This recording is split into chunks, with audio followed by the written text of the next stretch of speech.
Halo,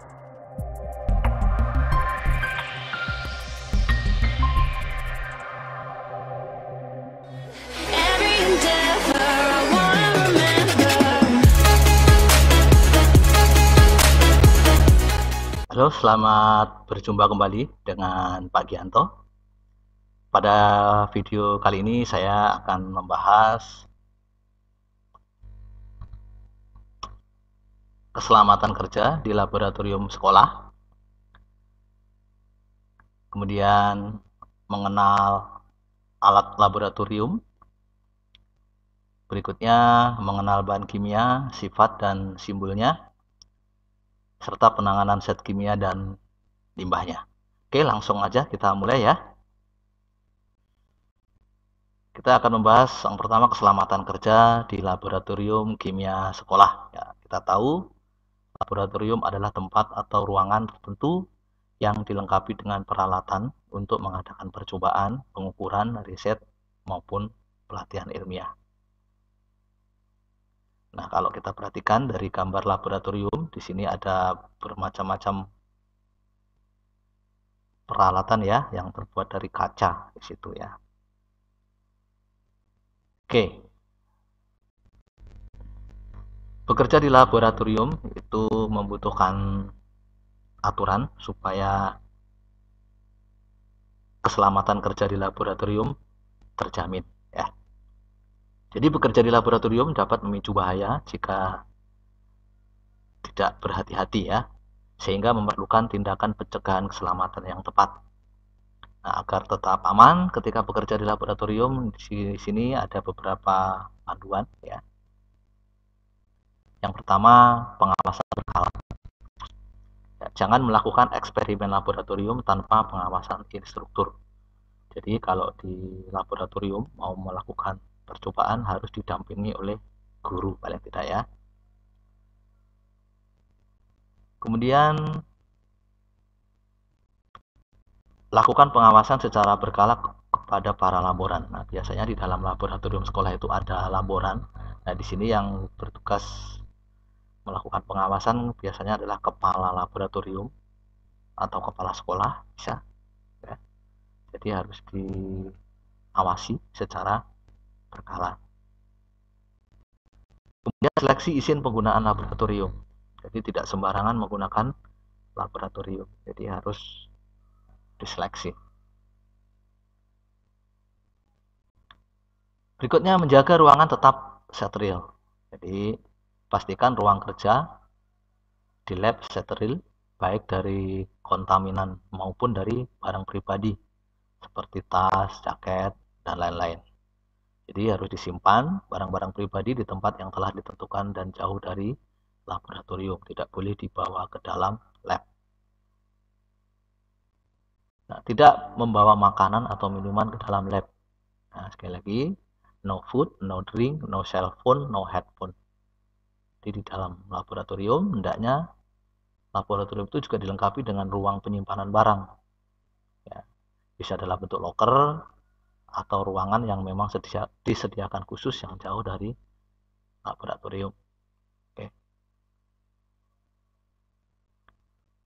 Nah, hati-hati saat menangani peralatan gelas karena mudah pecah ya. Jadi harus berhati-hati jika kita menggunakan alat kimia yang terbuat dari gelas. Nanti di materi yang selanjutnya akan kita bahas beberapa alat-alat kimia ya.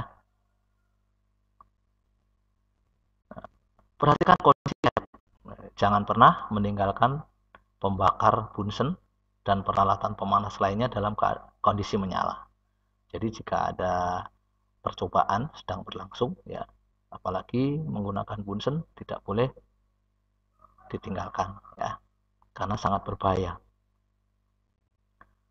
Jangan meninggalkan eksperimen yang dikerjakan dalam kondisi masih berlangsung. Jadi jika Anda sedang melakukan percobaan jangan ditinggal-tinggal. Jadi kalau Anda berkelompok ya bergantian jika izin keluar lab gitu ya. Pastikan semua peralatan dalam kondisi mati dan bersih sebelum meninggalkan lab. Jadi ketika Anda akan meninggalkan lab, harus dicuci bersih dulu alat-alatnya, dirapikan, baru keluar dari laboratorium. Gunakan peralatan perlindungan jika Anda ke laboratorium ya. Memakai jas lab sebelum masuk ke laboratorium seperti ini ya, menggunakan jas lab. Jika rambutnya panjang, diikat, menggunakan sarung tangan, alas kaki, sepatu yang tertutup, kacamata jika perlu, serta alat pelindung lainnya ya. Ketahui lokasi peralatan keselamatan dan nomor darurat. Nah, ini Anda harus mengetahui peralatan seperti ini. Jadi jika terjadi kebakaran cepat, nomor darurat juga cepat dihubungi ya jika terjadi hal-hal yang tidak diinginkan. Identifikasi material berbahaya sebelum memulai pekerjaan. Jadi harus dipilah-pilah ya bahan-bahan kimia yang sangat berbahaya. Nanti pada bagian mengenal bahan kimia akan kita ulas ya bahan-bahan kimia yang berbahaya. Ya, di sini contohnya misalnya asam sulfat 98%. Ya, ini kita harus tahu dari simbolnya di sini ya. Kita harus mengenal simbol-simbol bahan kimia ini berbahaya atau tidak.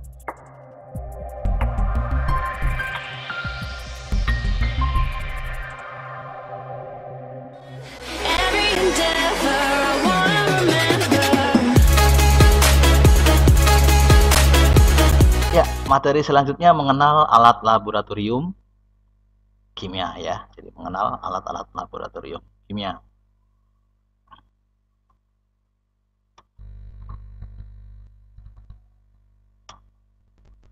Yang pertama, gelas ukur ya. Nah, seperti ini gambar dari gelas ukur.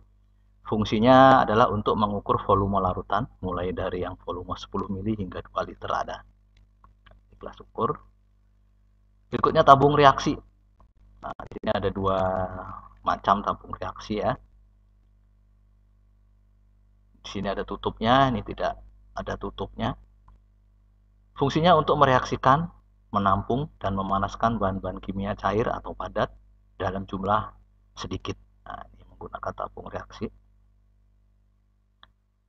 Alat selanjutnya ini rak tabung reaksi yang berfungsi sebagai tempat menyimpan tabung reaksi, mengeringkan, dan menjaga tabung reaksi agar tidak berjamur. Ada penjepit tabung reaksi, ya, fungsinya untuk menjepit tabung reaksi di saat proses pemanasan. Atau bisa juga digunakan untuk mengambil kertas saring dan benda-benda lab lain di saat kondisi alat tersebut panas. Ya. Nah, ini ada kaki 3 dan kawat kasa. Ini biasanya berpasangan ya. Kaki 3 berfungsi sebagai penahan kawat kasa dan penyangga ketika proses pemanasan. Nah, fungsi kawat kasa adalah untuk menahan beker atau labu ketika proses pemanasan menggunakan bunsen atau pemanas spiritus. Nah, ini labu ukur atau volumetric flash. Fungsinya untuk mengencerkan larutan hingga mencapai volume tertentu. Untuk membuat larutan dengan konsentrasi tertentu. Nah, di sini ada ukurannya ya. Di sini ada 1000 mili, kemudian di sini ada lingkaran batasnya ya. Ada yang ini 2000 mili berarti 2 liter, ini 250 mili atau 1/4 liter. Berikutnya labu Erlenmeyer atau Erlenmeyer flash. Ya, fungsinya untuk menampung dan mencampurkan bahan kimia, larutan atau cairan.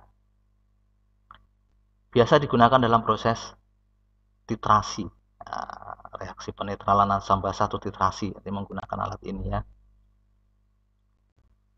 Berikutnya ada beaker glass atau gelas piala, atau gelas kimia ya. Ini beaker glass atau gelas piala, disebut juga gelas kimia seperti ini. Fungsinya untuk menampung dan mencampur bahan kimia. Nah, selanjutnya ada pipet tetes. Fungsinya untuk mengambil larutan dalam volume sedikit, biasanya untuk beberapa tetes ya. Kemudian ada pipet ukur. Di samping pipet tetes ada pipet ukur. Nah, pipet ukur ini fungsinya untuk memindahkan larutan secara terukur sesuai dengan volume. pada pipet ini juga terdapat skala yang menunjukkan volume tersebut. Jadi di sini ada ukurannya ya. Nah,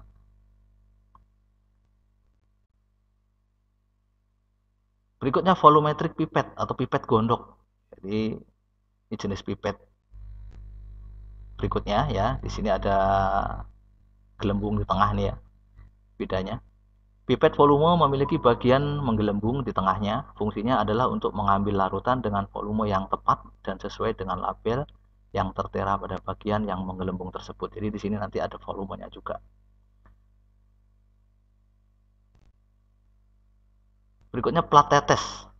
Fungsi plat tetes adalah sebagai penguji keasaman suatu larutan atau mereaksikan larutan. Jadi untuk menguji asam basa juga bisa di sini ya. Nah, ini filler. Nah, filler ini sebenarnya pasangan dari pipet volumetrik tadi ya. Filler adalah alat yang digunakan untuk menyedot larutan yang biasanya dipasang pada pangkal pipet, pipet volumetrik tadi ya, atau pipet gondok tadi ya.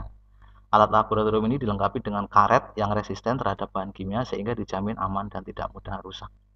Jadi alat ini nanti dipasang ya, di sini, di pipet ukur ya, untuk menyedot zat kimia ya. Di sini dipasang di sini. Berikutnya buret ya. Buret fungsinya untuk titrasi asam basa. Alat yang dilengkapi dengan skala pada sisi luarnya ini memang dirancang dengan ketelitian yang sangat tinggi sehingga cocok digunakan untuk keperluan analisis volumetrik kuantitatif. Ya, ini biasanya untuk titrasi. Nanti kita di kelas 11 ya menggunakan alat ini untuk titrasi asam basa ya. Batang pengaduk fungsinya untuk mencampur cairan dengan bahan kimia untuk keperluan praktek di laboratorium. Jadi untuk mengaduk ya. Berikutnya ada gelas arloji atau watch glass, bentuknya seperti arloji seperti ini. Fungsinya untuk penutup gelas kimia ketika tengah proses pemanasan sampel atau penguapan, sebagai tempat untuk mengeringkan padatan dalam desikator, sebagai tempat benda yang di tengah berada dalam proses pengamatan, dan sebagai tempat untuk menyimpan bahan yang akan ditimbang. Jadi kalau kita akan menimbang zat, biasanya menggunakan alat ini. Berikutnya neraca Ohaus. Ohaus itu merek ya, neraca Ohaus. Yang satu ini neraca analitik ya. Ini fungsinya untuk mengukur massa benda atau logam yang digunakan dalam praktek laboratorium. Nah, ini digital ya, yang bentuknya digital. Jadi untuk menimbang. Berikutnya mortar dan pestle, lesung dan alu ya. Ini lesung dan alu ini terbuat dari keramik biasanya ya. Fungsinya untuk menghancurkan atau menghaluskan suatu bahan atau zat yang masih bersifat padat atau kristal. Jadi untuk menghaluskan zat kita menggunakan alat ini. Berikutnya labu destilasi atau distillation flask. Fungsinya untuk menampung zat pada proses destilasi. Atau alat yang ada di laboratorium kimia ini mempunyai pipa yang mengarah ke sisi. Ini pada pipa tersebut nantinya disambungkan pada gelas pendingin pada saat digunakan untuk destilasi.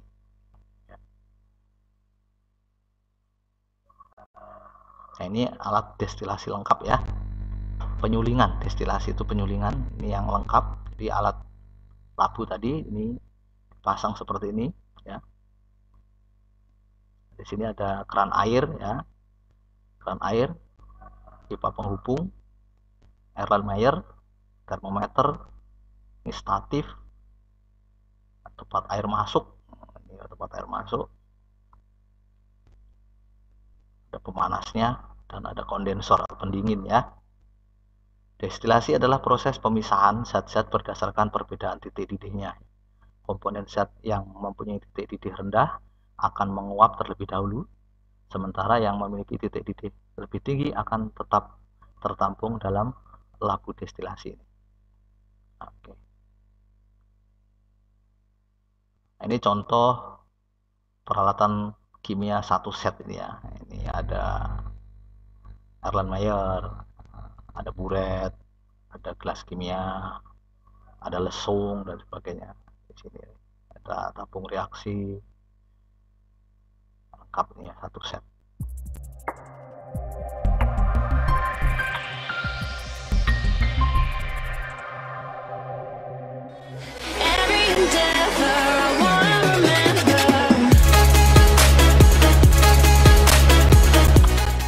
Selanjutnya, mengenal bahan kimia, sifat, dan simbolnya.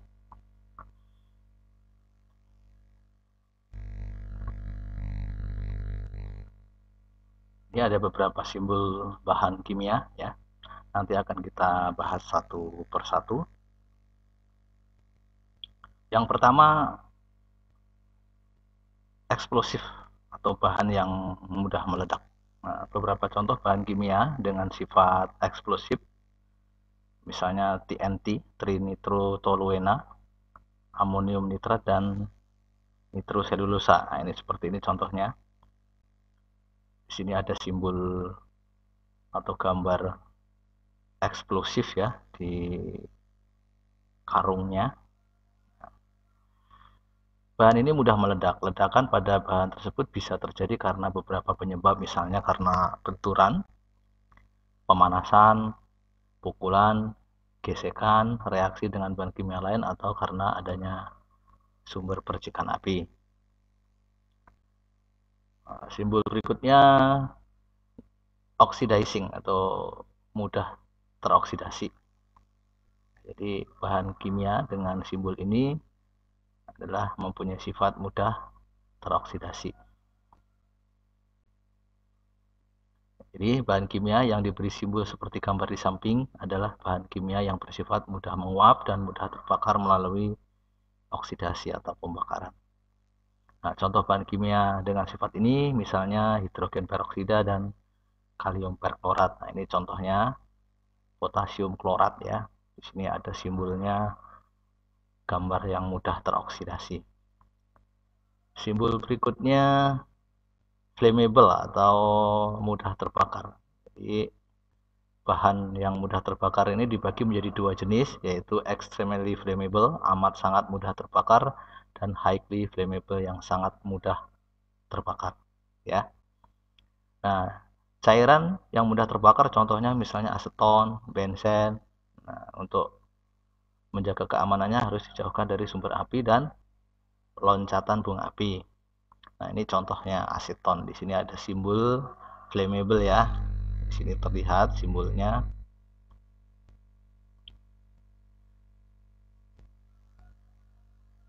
Oke. Nah, ini di sini ada gambar atau simbol yang mudah terbakar. Selanjutnya toksik. Nah, gambar tengkorak. Jadi simbol bahan kimia ini menunjukkan bahwa bahan tersebut adalah bahan yang beracun. Beberapa contoh bahan kimia yang bersifat racun misalnya ada arsen triklorida dan merkuri klorida. Nah, ini contoh merkuri 2 klorida ya. Gambarnya tengkorak. Artinya bahwa bahan ini bersifat racun. Simbol selanjutnya bahaya iritasi, harmful irritant. Ya. Simbol ini ada dua kode, yaitu ada kode XN dan kode XI. Nah, kode XN ini menunjukkan adanya risiko kesehatan jika bahan masuk melalui pernafasan atau inhalasi, melalui mulut, ingestion, dan melalui kontak kulit. Contohnya misalnya satperidin, jadi bahan kimia yang mempunyai simbol seperti ini. Nah, kode XI menunjukkan adanya risiko inflamasi jika bahan kontak langsung dengan kulit dan selaput lendir. Contohnya amonia dan bensil klorida. Nah, ini contoh bahan kimianya ya. Di sini ada simbol bahaya iritasi, tanda silang. Ya. Selanjutnya bahan kimia yang bersifat korosif mempunyai simbol seperti ini, gambar tangan ya. Bersifat korosif dan dapat merusak jaringan hidup.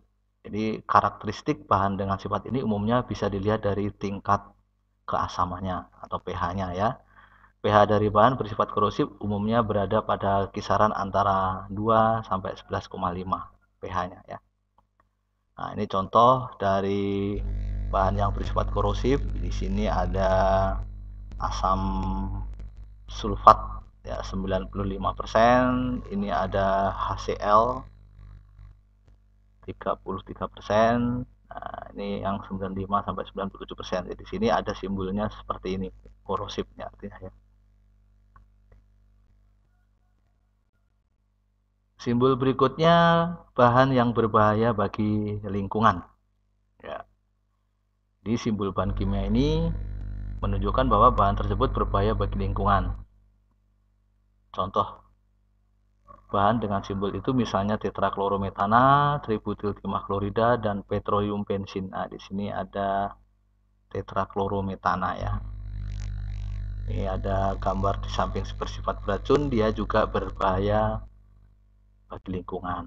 Ya, jadi ini ada dua ya, bisa beracun dan juga di samping beracun berbahaya bagi lingkungan. Selanjutnya penanganan zat kimia ya, penanganan zat kimia. Nah, untuk menangani bahan-bahan kimia yang mudah terbakar, itu caranya yaitu yang pertama, jauhkan dari api atau sumber panas. Untuk asam organik, hindarkan menyimpan dalam botol plastik. Botol zat harus selalu dalam keadaan tertutup. Kemudian perhatikan tempat pembuangan, jangan langsung dibuang ke wastafel atau wasbak ya. Hindari kontak langsung dengan kulit. Apabila mengalami kontak langsung, dilap dan dicuci dengan air. Kemudian langkah lanjutan, hubungi dokter atau rumah sakit terdekat apabila dianggap perlu. Itu penanganan bahan kimia yang mudah terbakar. Berikutnya penanganan bahan kimia yang bersifat korosif. Nah, yang pertama kita harus memperhatikan tempat penyimpanan ya, untuk asam non-organik kecuali asam fluorida harus disimpan dalam botol kaca dengan sumbat plastik. Untuk asam organik hindarkan menyimpan dalam botol plastik ya. Untuk zat yang bersifat basa sebaiknya disimpan dalam botol plastik dengan sumbat plastik. Hindari kontak langsung dengan kulit. Apabila mengalami kontak langsung, segera dilap, cuci dengan air. Jika perlu, hubungi dokter atau rumah sakit terdekat apabila dianggap perlu. Oke. Berikutnya penanganan bahan iritasi. Yang pertama, pastikan botol zat dalam keadaan tertutup ya. Gunakan kacamata apabila bekerja dengan zat ini. Perhatikan tempat pembuangan, jangan langsung dibuang ke wasbak. Hindari kontak langsung dengan kulit. Apabila mengalami kontak langsung, segera dicuci lap dengan air. Jika perlu, hubungi dokter atau rumah sakit terdekat. Berikutnya penanganan zat yang beracun. Kita harus memperhatikan tempat pembuangan ya, jangan langsung dibuang ke wasbak. Yang kedua, untuk asam organik hindarkan menyimpan dalam botol plastik. Hindari kontak langsung dengan kulit. Apabila mengalami kontak langsung, lap atau cuci dengan air. Jika perlu, hubungi dokter atau rumah sakit terdekat. Yang kelima, penanganan bahan-bahan yang mudah meledak. Nah, ini bahan yang mudah meledak harus dihindari hal-hal yang dapat memicu ledakan seperti benturan, pemanasan, gesekan, reaksi dengan bahan kimia lain, atau karena percikan api. Nah, bekerja dengan bahan kimia seperti ini membutuhkan pengalaman praktis sekaligus pengetahuan. Berikutnya penanganan zat-zat yang mudah teroksidasi. Nah, untuk bahan kimia yang mudah teroksidasi, hindari hal-hal yang dapat memicu terjadinya kebakaran melalui oksidasi seperti udara yang panas, percikan api, atau karena reaksi dengan bahan yang bersifat reduktor. Bekerja dengan bahan kimia oxidizing, mudah teroksidasi membutuhkan pengetahuan dan pengalaman praktis. Jika tidak, risiko kebakaran akan sangat mudah terjadi. Berikutnya untuk menangani bahan kimia yang berbahaya untuk lingkungan. Hindari membuang langsung ke lingkungan, baik ke tanah, udara, perairan, karena dapat menyebabkan kerusakan ekosistem. Limbah cair yang tidak larut dalam air dan limbah beracun harus dikumpulkan dalam botol penampung. Botol ini harus tertutup dan diberi label yang jelas. Nah, itu penanganan bahan-bahan kimia yang berbahaya diantaranya ya. Nah, kemudian untuk limbah kimia. Ya. Setelah kita praktikum biasanya tersisa limbah kimia ya, bahan-bahan sisa. Nah, untuk membuangnya, buanglah limbah sisa bahan kimia ini setelah selesai pengamatan. Buanglah limbah sesuai dengan kategori berikut. Limbah cair yang tidak larut dalam air dan limbah beracun harus dikumpulkan dalam botol penampung. Jadi tidak boleh dibuang langsung ya. Dan botol ini harus tertutup dan diberi label yang jelas. Limbah padat seperti kertas saring, lakmus, korek api, pecahan kaca dibuang pada tempat sampah. Sabun, deterjen, dan cairan tidak berbahaya dalam air dapat dibuang langsung melalui saluran air kotor dan dibilas dengan air secukupnya. Gunakan zat kimia secukupnya. Oke, demikian tadi ya, penanganan zat kimia, penanganan limbah. Yang jelas ingat bahwa keamanan adalah yang paling utama dalam bekerja di laboratorium. Sekian, terima kasih, sampai berjumpa di video berikutnya.